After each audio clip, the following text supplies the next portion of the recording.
Hello friends, आज से हम शुरू करने जा रहे हैं सीआरपीसी के लेक्चर्स, जो कि बिहार एपीओ और बिहार जुडिशरी के लिए बहुत ही ज़्यादा इम्पॉर्टेंट है। हम सीआरपीसी के उन्हीं टॉपिक्स को करेंगे जो मेंस पॉइंट ऑफ व्यू से बहुत ही इम्पॉर्टेंट है, और उसी पैटर्न में देखेंगे सारे टॉपिक्स को जो मेंस में क्वेश्चन आते हैं। उसी में कैसे आंसर लिखना है, आंसर के फॉर्म में हम देखेंगे। जो 25 मार्क्स का आपका क्वेश्चन होता है उसके आंसर कैसे लिखने हैं उसी फॉर्म में हम देखेंगे, ताकि जब आप वैसे पढ़ें और वैसे लिखें तो आपको एग्ज़ामिनेशन हॉल में ज़्यादा दिक्कत ना हो। तो चलिए बिना टाइम वेस्ट किए आज का टॉपिक स्टार्ट करते हैं। जैसा कि आप देख रहे हैं सीआरपीसी का आज हमारा पहला लेक्चर है और टॉपिक जो है वो मेंटेनेंस है। मेंटेनेंस चाहे जुडिशरी हो बिहार का या फिर एपीओ हो, दोनों के लिए बहुत ही इम्पॉर्टेंट है टॉपिक है। तो ये जो मेंटेनेंस टॉपिक है ये 125 से लेके 128 तक कवर करता है। तो चलिए स्टार्ट करते हैं इस टॉपिक को।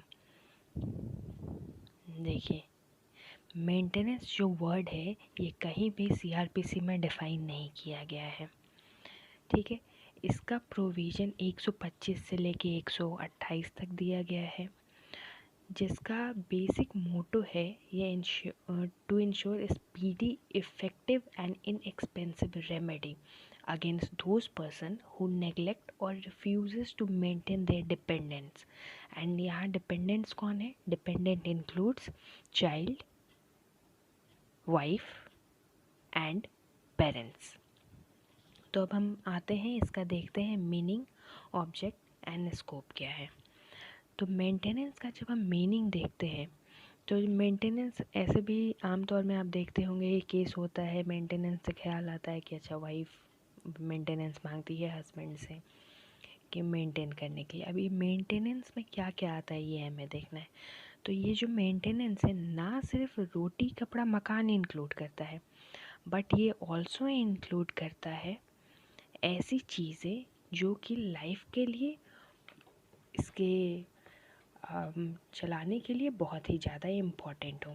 जैसे कि आप समझ सकते हैं कि लाइफ में और भी बहुत चीज़ें होती हैं जो मेंटेनेंस देने के दौरान कंसीडर की जाती है, जैसे कि supply of necessary aids, support and assistance, ठीक है, जो एक पर्सन के जीने के लिए और लाइफ व्यतीत करने के लिए आगे बहुत ही इम्पॉर्टेंट होता है, ठीक है। अब हम ये मीनिंग यहाँ पे आप देख सकते हैं, ये मीनिंग मैंने लिखा हुआ है, आप चाहें तो स्क्रीनशॉट भी आराम से ले सकते हैं।